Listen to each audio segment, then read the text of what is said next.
પહેલગામ આતંકી હુમલાના પગલે ગુજરાત પોલીસે સક્રિય કાર્યવાહી હાથ ધરી। અમદાવાદ જિલ્લામાં ગ્રામ્ય પોલીસે શંકાસ્પદ બાંગ્લાદેશીઓ સામે કડક પગલાં લીધા।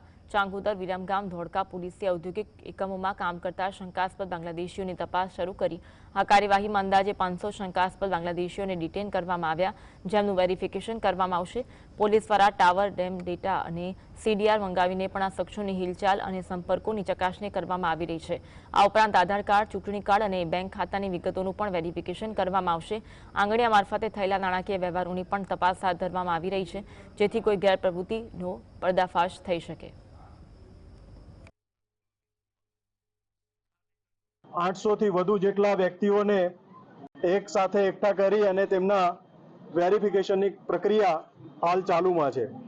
8 વ્યક્તિઓ જે છે તે ગેરકાયદેસર રીતે બાંગ્લાદેશી હતા અને ભારતની અંદર કોઈપણ પ્રકારના ડોક્યુમેન્ટ કે કોઈપણ પ્રકારના કાયદાકીય જોગવાઈઓને ફોલો કર્યા વિના ગેરકાયદેસર રીતે નિવાસ કરતા હતા।